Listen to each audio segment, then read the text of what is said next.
Istanbul, still Turkey's greatest tourist attraction, a crossroads where west meets east. But the whole of the country is now at a crossroads, a moment in its history which will determine how Turkey is preserved for future generations.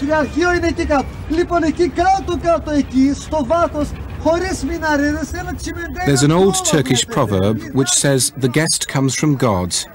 These days there are plenty of guests, most of them sent by tour operators.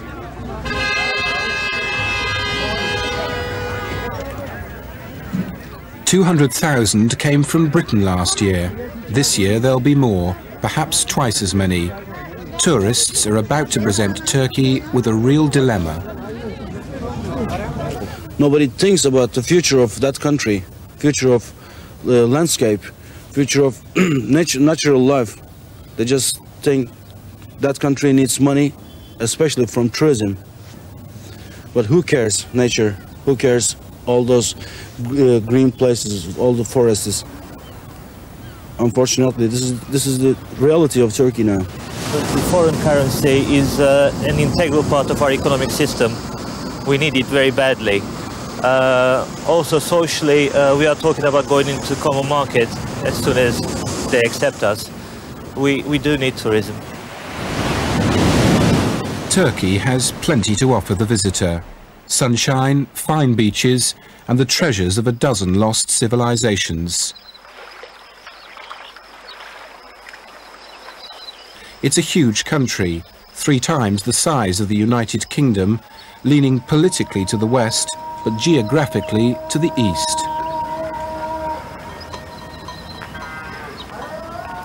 Traditions die hard here, and traditionally tourism has been one of the great underdeveloped resources in the Turkish economy. Now, though, that's all changing. A government saddled with huge foreign debts is encouraging the country to make the most of Europe's tourist trade. The lure of the lira has turned Turkey into the fastest growing package holiday destination. Even some tour operators fear it's growing too fast.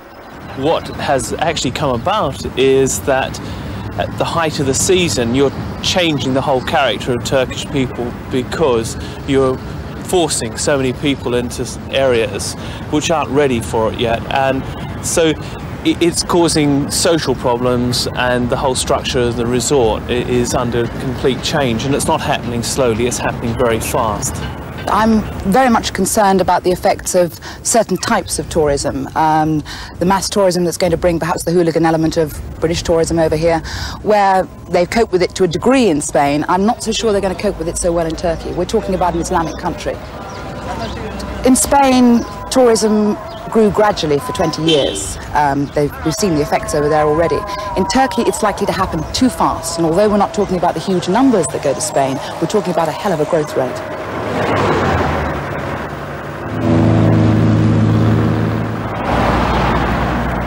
That growth rate is most vividly illustrated along the country's southwest coastline.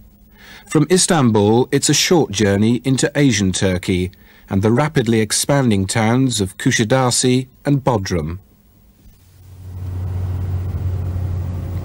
10 years ago, the mountainous coast could only be explored by jeep or packhorse.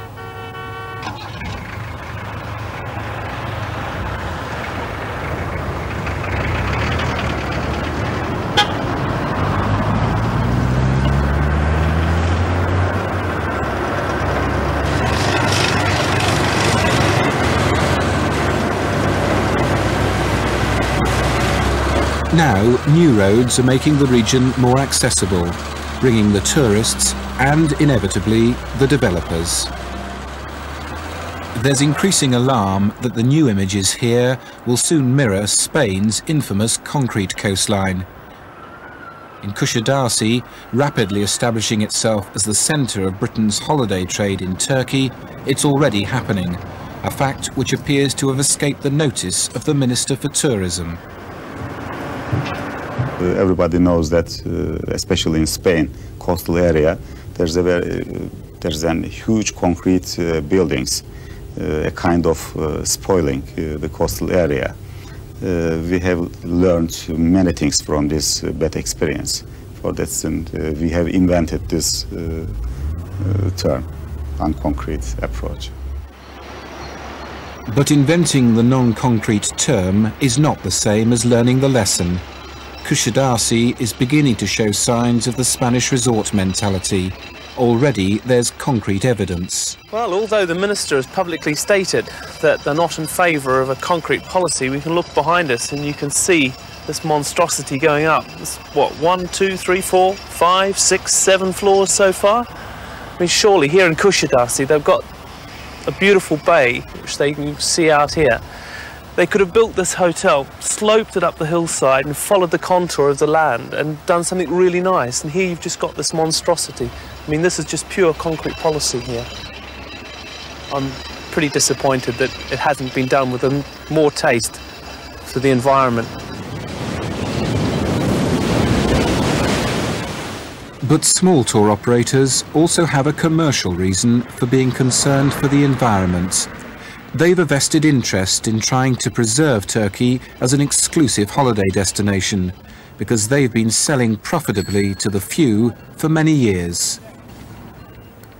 In Bodrum, the yachting fraternity have had the place virtually to themselves. This year there'll be plenty of company. The consolation for the Turkish economy will be much needed foreign cash, but conservationists believe the environmental price may be too high as the big operators move in with low-cost holidays. An awful lot of tour operators will be taking an awful lot of people, and perhaps it might make or break Turkey. Now that we've managed to bring down the price of a holiday, I think it's very, very important that people from the north of England, the Midlands, Scotland and the like visit Turkey rather than just go to, shall we say, bucket and spade resorts. As I said before, there's an awful lot of beauty in Turkey, which we're able to put at the fingertips of the average Briton, shall we say, for a relatively inexpensive price. I think it's got a huge future. I just hope we don't spoil it. When I say we, that includes the man in the street, the tour operator, the handling agent, everyone. There's plenty to spoil. 5,000 miles of one of the most beautiful, untouched coastlines in the world. But by the same token, there's plenty to save too.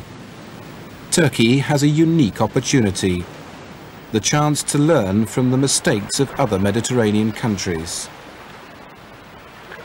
But the pace of change is fast. Time is running out. I think if you take a look around, you see it already. So much new buildings they are building, hotels, pensions, restaurants. It's changing a lot, and I hope it will not go too far. And they don't keep the style, the architecture. Yeah. Architecture. That's the biggest problem. If they do those kind of things on the old way, old style, it can grow up on the good way. But now, unfortunately, there are many big buildings. They're looking like just mess. The architectural mess is the most visible threat to Turkey's beauty. The appearance of something new and ugly is difficult to miss. But conservationists are worried about things disappearing too. They've been making a journey deeper into Asian Turkey, to an area which has become the focus for international concern. 240 miles south of Bodrum lies one of the most beautiful areas on the Mediterranean coast, Dalyan.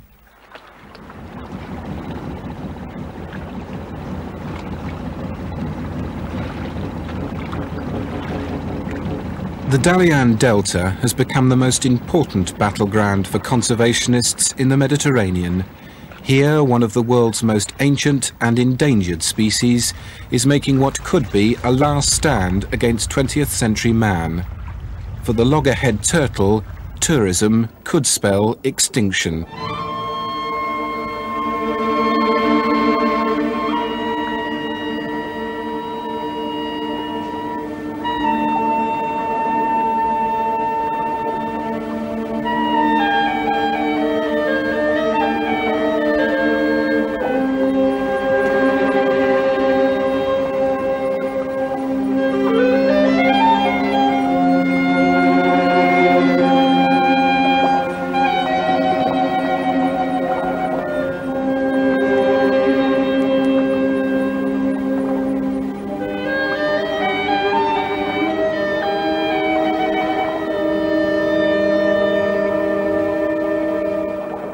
The loggerhead turtle has used the beach at Dalian since the days of the dinosaur.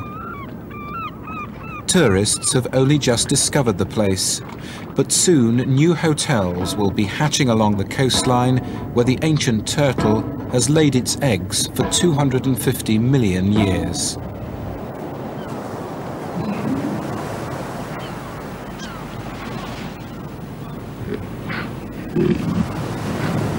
Having laid about 100 eggs, the female turtle heads back for the sea. Her job is done. But when the baby turtles hatch, the problems really begin. Under cover of darkness, they'll make a dash for the sea and safety, guided only by light reflected off the waves.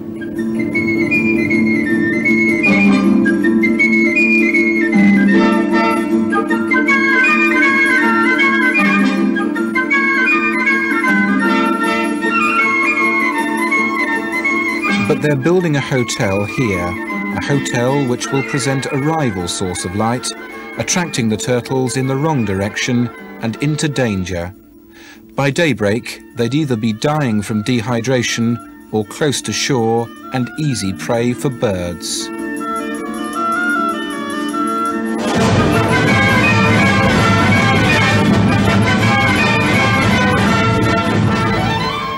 Turkey's previous Minister for Tourism was quoted as saying the country's rapid development programme could not be sacrificed for a few tortoises. But now conservation issues have entered the political agenda for the first time. Turkey is eager to join the EEC and acutely sensitive about adverse publicity in Europe. At Dalian, there's to be a compromise, a smaller hotel than originally planned, with the stipulation that the lights will be shielded. In Turkey, I'm confident that majority of people are very eager to preserve the nature compared to other countries. But before the time being, there was some inclination to make some concrete blocks and so on in some buildings in coastal area. But it doesn't mean that people are not sensitive in the preservation of natural life. That new sensitivity won a reprieve for the loggerhead turtle. It may only be a stay of execution, though.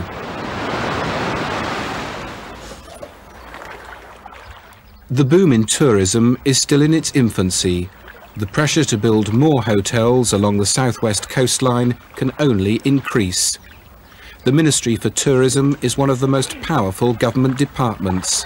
There isn't a ministry for the environment. The conservationist's voice is often a lone one.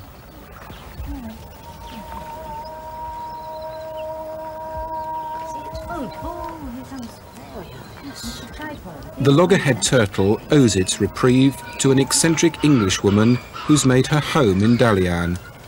June Heimoff, a retired nightclub singer, came to Turkey 5 years ago. She developed a love for the country and a talent for rescuing lost causes. It was June who first raised the plight of the loggerhead turtles. There's not much left either, but come on. Her house is overrun with strays. Her garden is being dug up by a Syrian brown bear, another lost cause to get the Heimoff treatment. Villagers shot its mother. June adopted it. But rescuing bears and turtles is not June's only concern.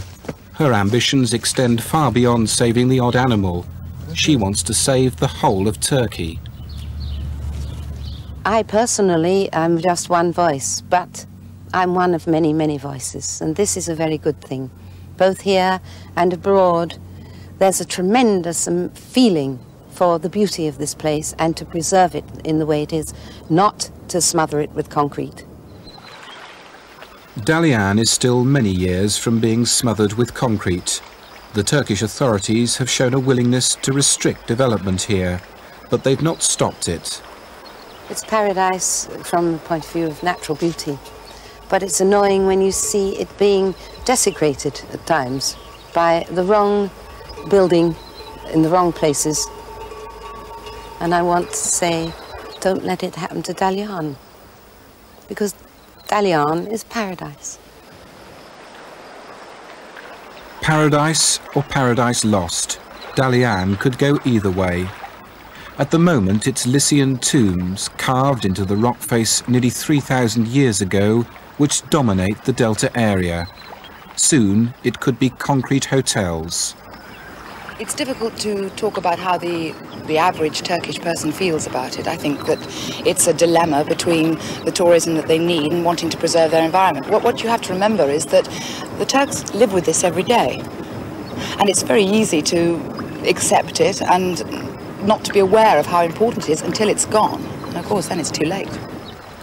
But it's too early to judge whether Turkey will do too little, too late. The government certainly is aware of the importance of conservation. Back in December, it assured the World Wildlife Fund that Dalyan would be designated a national park within 1 month. Today, 4 months later, that still hasn't happened. Dalyan remains both beautiful and vulnerable. From here on, the roads aren't geared for holiday traffic, so a boat offers a faster alternative for those wanting to continue the journey south. Dalyan is the last coastal town to combine beauty with easy access. But the government wants to spread tourism right along the coastline, and that makes Patara the next target. So far, its inaccessibility has helped preserve its beauty. Famed for the cult of Apollo the sun god, Patara is as fascinating for its history as it is pleasing to the eye. 2,000 years ago, a Roman port stood on this beach. Now buried beneath the sands of time, it was once bestowed as a lavish gift. Mark Antony gave the shores of Patara to Cleopatra. Today, the fear is that the Turkish government is about to turn Patara over to tourists. What we have here is a 16-kilometre stretch of beach, which is a tasty morsel for developers. To be fair to Turkey, they have made regulations that stop any building within 2 kilometres of any archaeological site. But it's a tempting area, and I wonder what might happen in 5 or 6 years' time. The answer to that question may determine the future of another endangered species, the Mediterranean monk seal. It takes its name from its reclusive habits, living and breeding on and off the shores of Patara. Only 350 monk seals remain in the Mediterranean basin. Tourism would mean intrusion and pollution. The World Wildlife Fund has appealed to the government to stop tourists invading the area. It's a very interesting term. What did you mean with tourism, tourist invasion? If it is a destructive mean, it is a very serious one and should be stopped. But if you mean non-destructive way, it should not be stopped. According to our regulations, some destruction could be stopped. There is no problem.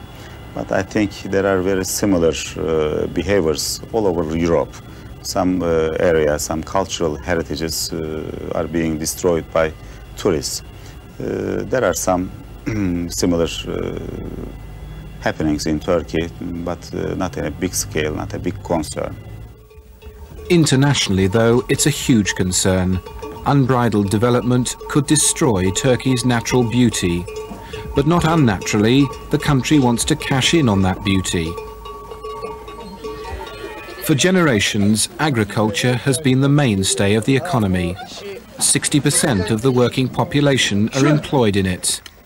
But the winds of change are blowing through Turkey. The economic climate does not favour a slow shift.